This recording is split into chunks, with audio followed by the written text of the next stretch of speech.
everybody, welcome to my YouTube channel. Welcome to Genuine Me. I hope that you're good. I hope that you are still pursuing your dreams and that more than anything, you're being genuine to yourself and to the world around you. But not to delay, let's start the video. Today we're going to be talking about the changes that has taken place in the year 2025 with regards to Qatar Airways as well as Emirates Airlines. I would like to first start with the Qatar Airways document requirements, of which usually, as we know, in the past, you just needed to bring 3 documents, which are your CV, your invitation letter, as well as your passport size photo. But now in the year 2025, you're required to actually bring 5 documents, which are your passport copy, your highest qualification or certificate copy, your CV again, and your invitation letter, as well as your passport size photo. That is what you need to bring along with you now with regards to the documents. But I would like to say, I think these changes are mostly like to speed the process, to make the recruitment process a little bit easier for the recruiters. I think they want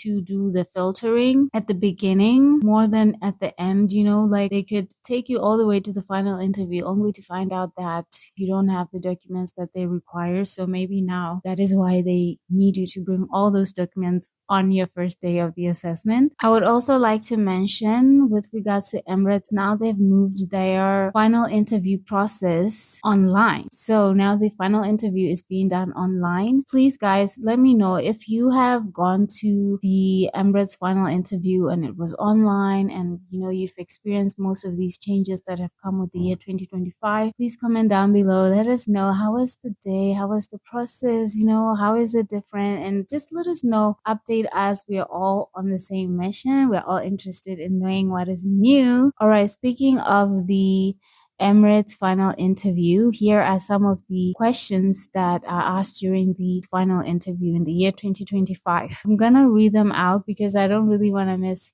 anything. I've noted them down. Describe a stressful event in your life and how you solved it. What was the worst mistake you've ever made? What do you know about Dubai? What is difficult for you? What do you know about Emirates Airlines? Have you ever had to deal with a difficult customer? So these are some of the most common questions that are asked in the final interview for Emirates Airlines. I'd like to mention also with Emirates that there is personality and psychometric tests that are done. They can be done before you are invited to the assessment day, or they can be done before the final interview. So basically what they do here is like they assess your cognitive thinking, your logic, your problem solving skills, your emotional intelligence, and all of those things. Another thing that I would actually want to add on at this moment is that Qatar and Emirates have now also introduced video interviews, which are done basically after your application. So now they're starting off with video interviews. So guys, like I said, if you are one of the people who've actually experienced this, please comment down below, let us know. Right now, as of now, when I'm talking to you, I've just gathered this information. I just did the research, but I haven't actually heard from somebody who has gone to those interviews or who has done the video interviews after their application process.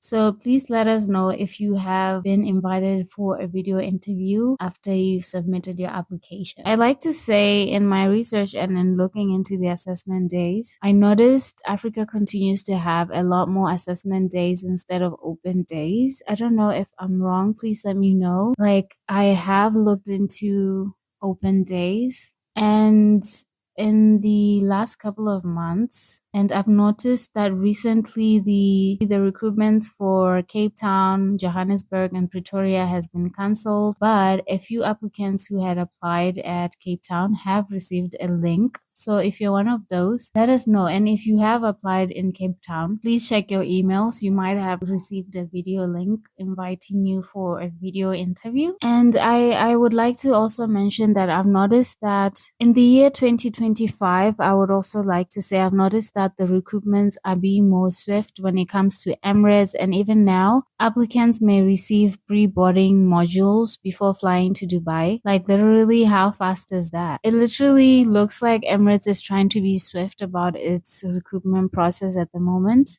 But yes, let me mention a few of the Qatar Airways final interview questions in the year 2025. Describe a time that you've dealt with a difficult customer and what did you do? How would you handle a customer who refuses to follow safety instructions? A customer complains about their meal. How would you respond? What would you do if a team member was not cooperating during a flight?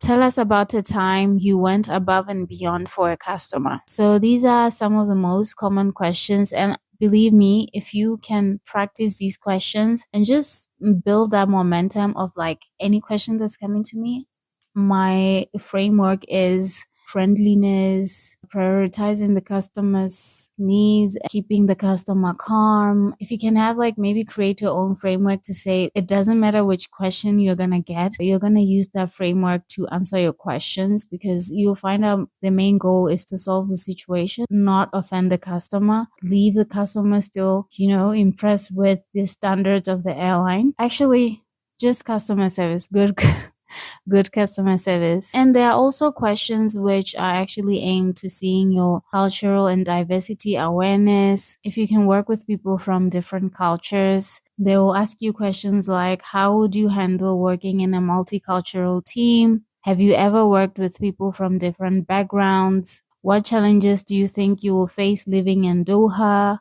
So be prepared for questions like these, questions that test your diversity experience with different people from different cultures, questions that question if you can actually be able to transition from living in your country to a different country, questions that scale your customer service skills to say, can you be able to calm a customer down? Can you be able to solve problems quickly without displeasing a customer? Can you be able to handle all the questions are mostly aimed at checking these things, practice. It doesn't have to be just these questions. Just practice answering different questions with regards to customer service experience and all of these. But all in all, if you're preparing for your interview, when it comes to grooming standards, they're the same.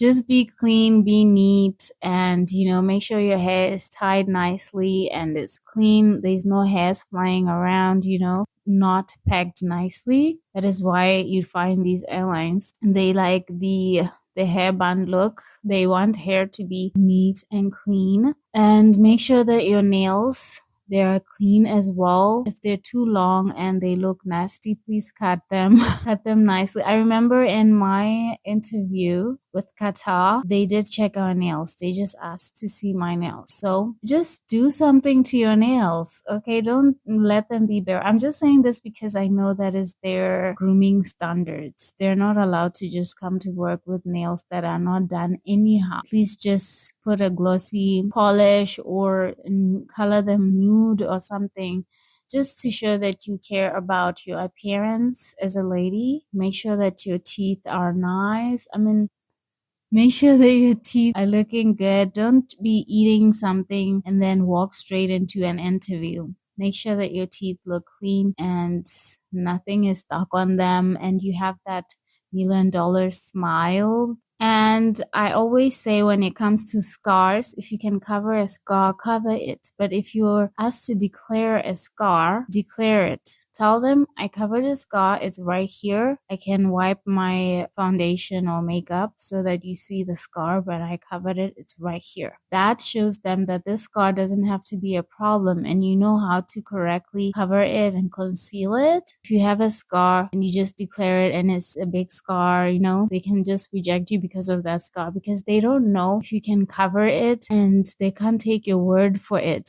And make sure on the day you are dressed properly, neatly, like I said, dressed in a way that imitates the airline the most. You don't have to go out of your way to look exactly like them. And that's not what I'm saying. Just try to mimic their look in your own way. If you're wearing black, it still works. And for ladies, I always advise to wear skirts instead of pants. Let's say, okay, in the first day, maybe you can wear pants because you will be invited for the second assessment day. If you can wear a skirt, wear a skirt. Just give them the full impression, give them the full idea of how you look.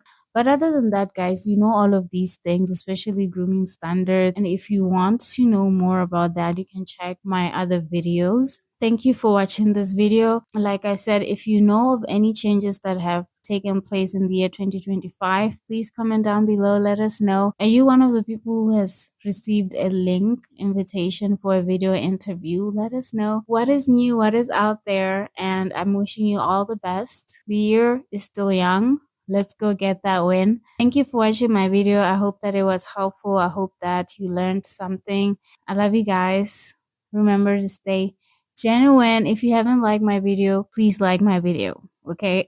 Leave a comment, and if you haven't subscribed, please do subscribe. I really appreciate it if you would do that, and remember to stay genuine. Love you. Bye.